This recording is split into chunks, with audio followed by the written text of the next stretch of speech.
हम जानते थे कि ऐसा होने वाला है। बहुत बड़े पैमाने पर धांधली हो रही है ईवीएम मशीनों को लेकर के। जिस तरीके से पिछले 10 साल पार्टी ने सबसे पहले 20 जनवरी 2015 को इलेक्ट्रॉनिक वोटिंग मशीन्स की अर्थी उठाने का कार्यक्रम चलाया। कांग्रेस पार्टी हो चाहे आम आदमी पार्टी हो, वे चुनाव हारने के बाद भी जो है अभी शांत बैठे हुए हैं वो, क्योंकि ये चोर चोर मौसेरे भाई है।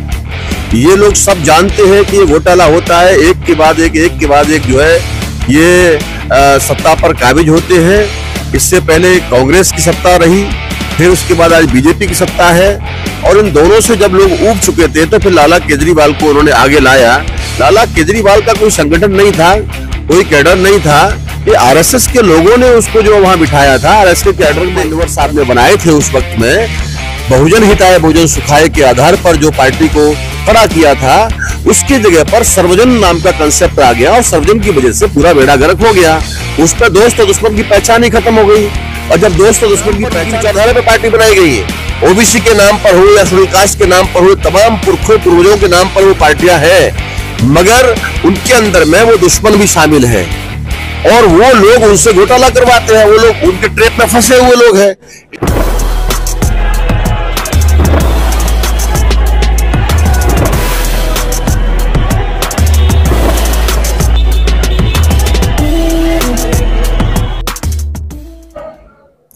साथियों, जय भीम, जोहार, जय शिवराय। मैं राकेश, आप देख रहे हैं हमारा यूट्यूब चैनल। आप जैसा कि जानते हैं, हम खबर वो दिखाते हैं जो बहुजन समाज के लिए बहुत जरूरी है। आज हमारे साथ में बहुजन मुक्ति पार्टी के राष्ट्रीय अध्यक्ष माननीय प्रवींद्र प्रताप सिंह हमारे साथ में जुड़े हुए हैं।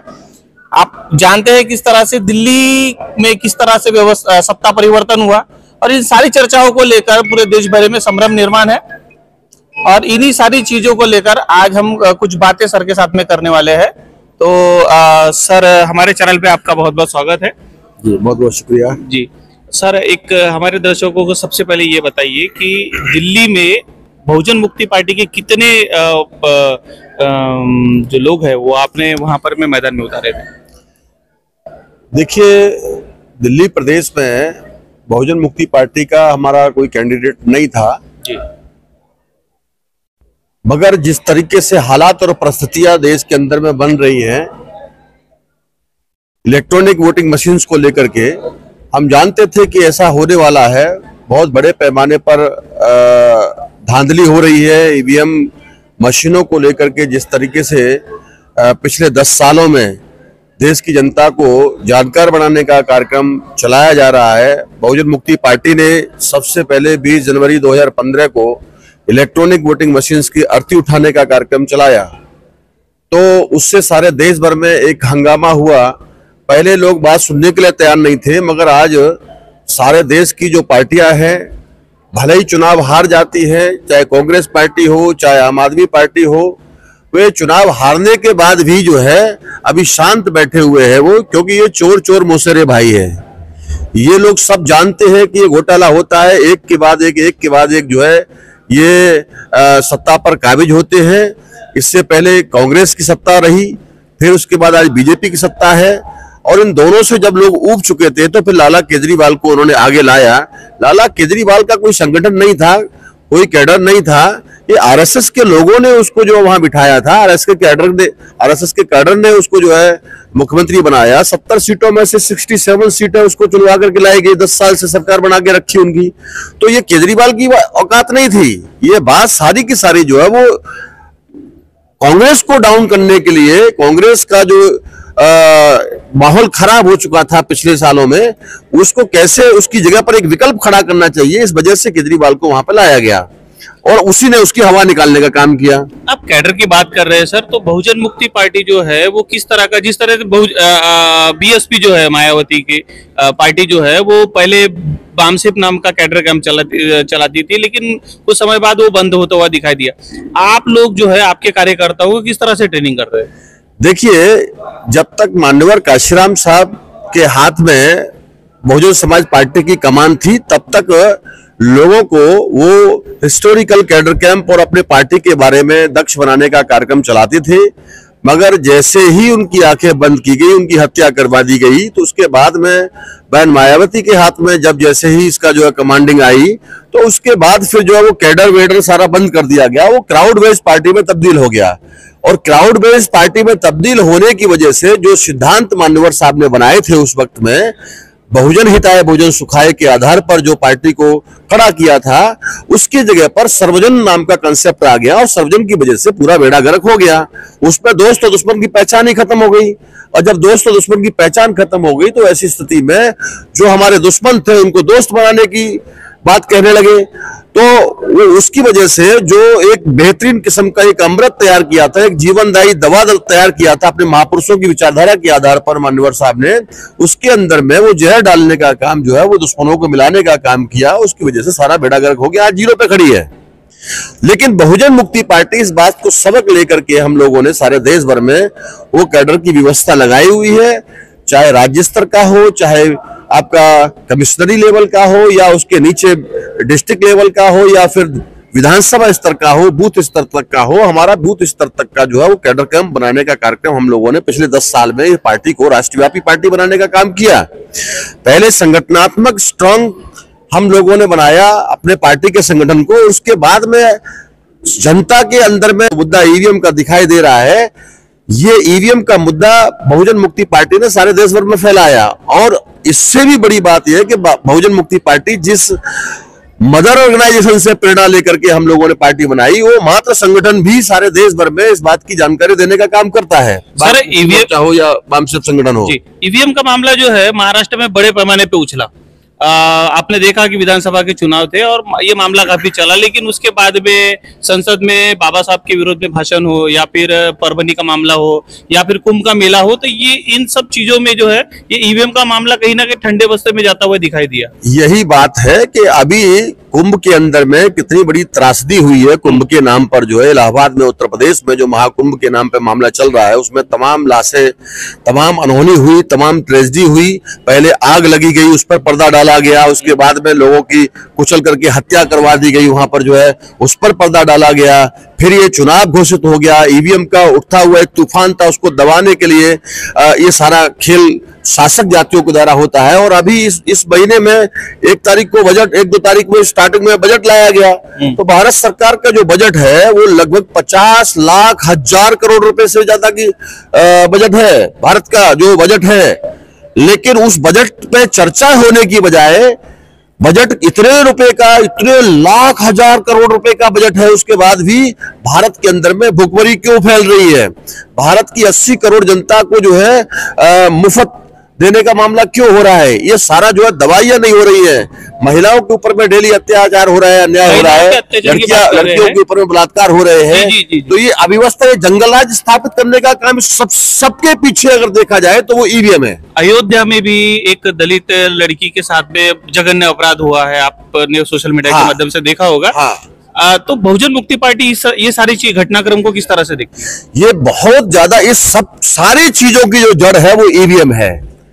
ये जनता के द्वारा, जनता के अंदर में बहुत बड़ा उबाल है, इसमें जो है बहुत आक्रोश है, मगर उस आक्रोश को ईवीएम से सरकार बनाने के बाद में दबा दिया जाता है, उसको कुचलने का काम होता है। मगर ये आंदोलन अभी रुकने वाला नहीं है, ये बहुत निर्णायक स्थिति में पहुंच गया है पूरे भारत भर में, और फुल एंड फाइनल की ये लड़ाई है। इसलिए हम लोग जितना जल्दी हो सके अपने लोगों तक पहुंचने का काम कर रहे हैं, और लोगों का भारी जन समर्थन, लाखों करोड़ों लोगों का जन समर्थन हमारे प्रति बढ़ रहा है। जन समर्थन तो बढ़ रहा है, मगर ईवीएम से हमारा जो वोट नहीं निकल रहा है। ये दो बातें हैं। जो हमारे प्रति सहानुभूति लोगों की बढ़ रही है, क्योंकि जनता के मुद्दों को हमारे अलावा कोई उठा ही नहीं रहा है। बूथ स्तर से लेकर के राष्ट्रीय स्तर तक के जो मुद्दे हैं वो केवल मात्र बहुजन मुक्ति पार्टी उठाती है। इसके अलावा देश में कोई पार्टी नहीं है जो उन मुद्दों की बात करे। मेरा सवाल भी ये रहेगा आपसे कि जो खुद को जो बहुजन समाज की जो पार्टियां कहती है, देश में बहुत सारी पार्टियां जो है वो इस देश के SC ST OBC के लिए हम लोग काम कर रहे हैं, इस तरह से बात करते हैं, फिर वो ईवीएम के विरोध में क्यों बड़ा जन आंदोलन के रूप में उभर के क्यों नहीं आते? उसका मेन कारण ये है कि वो लोग कहीं न कहीं उस सत्ता से दबे हुए लोग हैं। उन्होंने घोटाले किए हैं, शासक जाति के लोग उनमें शामिल हैं, उनमें वो केवल बहुजन समाज के नाम पर पार्टी बनाई गई, महापुरुषों के नाम पर उनकी विचारधारा पर पार्टी बनाई गई है। ओबीसी के नाम पर हो या शेड्यूल कास्ट के नाम पर हो, तमाम पुरखों पूर्वजों के नाम पर वो पार्टियां हैं, मगर उनके अंदर में वो दुश्मन भी शामिल है और वो लोग उनसे घोटाला करवाते हैं, वो लोग उनके ट्रैप में फंसे हुए लोग हैं। इसलिए वो कभी कभार कुछ उड़ती छुड़ती सी खबरें आती है, उसके बाद में फिर जो वो ज्यादा देर तक अगर वो आंदोलन की दृष्टि से काम करेंगे तो वो जेल की सलाखों के पीछे होंगे। लालू यादव जी एक बहुत कद्दावर नेता है बिहार के अंदर में। उन्होंने आडवाणी के रथ को रोकने का काम किया। सोनिया गांधी भीख मांगती थी एक सीट के लिए कि लालू जी हमें ये सीट दे दीजिए, 2-4 दे दीजिए, 5 दे दीजिए, 10 दे दीजिए, मगर लालू जी कहते थे नहीं नहीं नहीं, इतना नहीं, जितना हम दे रहे हैं उतना लेना ले लो, नहीं तो भागो। तो ऐसे ही वो एक बहुत डेयरिंग पर्सन थे, लेकिन आज की तारीख में वो जेल में भी डाल दिया, इसीलिए उनको जेल में भुगतना पड़ रहा है। कई दफा उनको जेल में डाला गया, उनका किडनी भी खराब हो गया उधर रहते रहते, उनका इलाज भी नहीं हो पाया, बाद में फिर अभी वो बहुत स्थिति खराब में है। तो ये वो लेकिन झुके नहीं। लेकिन बाकी सारे लोग जो अपनी सत्ता और संपत्ति को बचाने के लिए जेल जाने के डर से वो लोग जो है वो थोड़ा बहुत खबरें उठाते हैं, उसके बाद में वो शांत हो जाते हैं, क्योंकि अगर वो परमानेंट उठाएंगे उन मुद्दों को तो वो जेल की सलाखों के पीछे होंगे और दुश्मन ईवीएम से नाजायज तरीके से उनका जो दुरुपयोग कर सकता है। इसलिए वो बहुजन समाज के नाम पे तो काम करते हैं, मगर उनका अपने समाज के लिए कोई काम नहीं कर पाते। ये सबसे मेन कारण है। तो सर संसद के अंदर में राहुल गांधी जो है वो बहुजनों की आवाज बन के अभी उभर रहे हैं, तो क्या ईवीएम का मामला जो है वो राहुल गांधी उठाते हुए नजर आ रहे हैं? राहुल गांधी कभी भी बहुजनों की आवाज नहीं बन सकते हैं। राहुल गांधी केवल बकवास करते हैं, इसके अलावा उनके पास कोई काम नहीं है। उनके बाप दादे जो है ओबीसी की जाति आधार जनगणना नहीं कराए कभी। अगर राहुल गांधी इतने ही सच्चे नेता है बैकवर्ड क्लासेस के, तो अपने ही आंकड़ों को घोषित करने का काम करें ना। 2011 में उनकी सरकार में जो आंकड़े आए हैं, क्यों नहीं करते हैं राहुल गांधी? अभी तेलंगाना ईवीएम की सरकार, ईवीएम लाने का काम तो राहुल गांधी की पार्टी के समय में हुआ ना।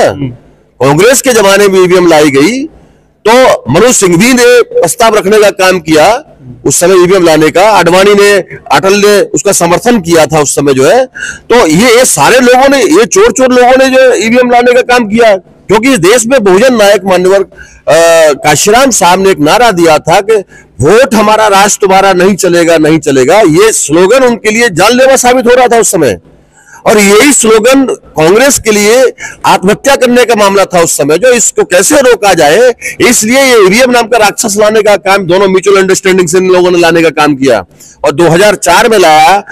86-87 में मुद्दा उठाया गया था ईवीएम का।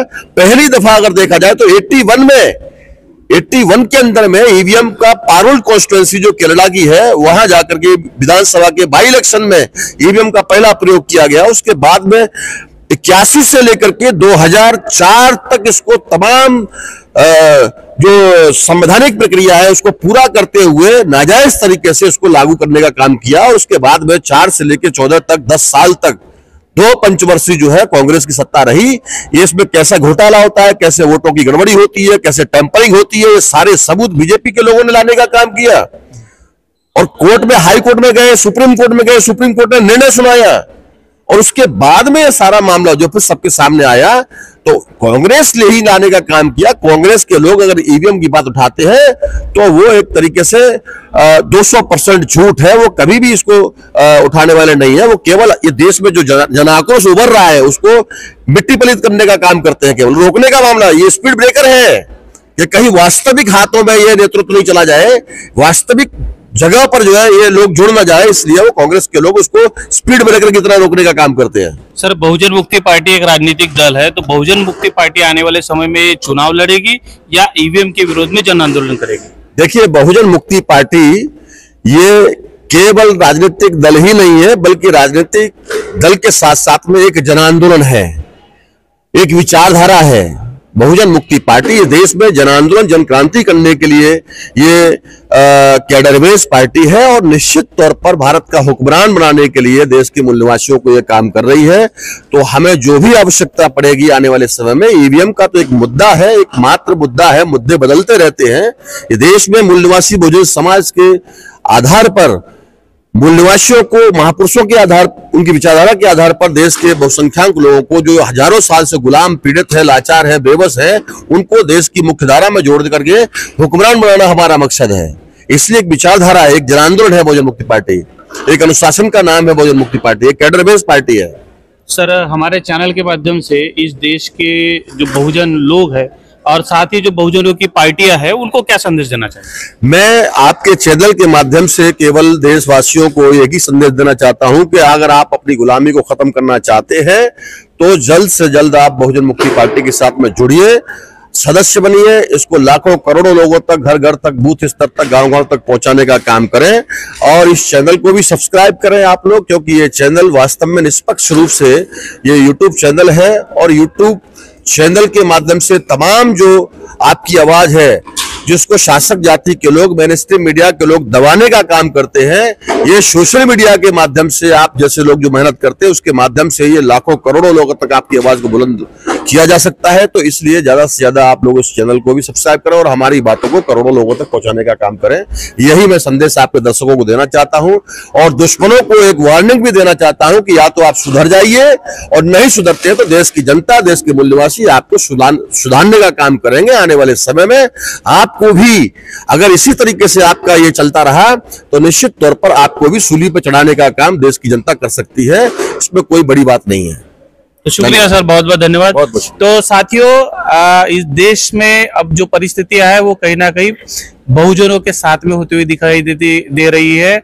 बहुजन अब जाग रहा है और इस देश का हुक्मरान बनने के लिए वो आगे किस तरह से सड़कों की लड़ाई लड़ेगा, ये हमारे चैनल पे आप देखिएगा जरूर। और इस सारी बातचीत पे आपके क्या प्रतिक्रिया है हमें जरूर बताइएगा।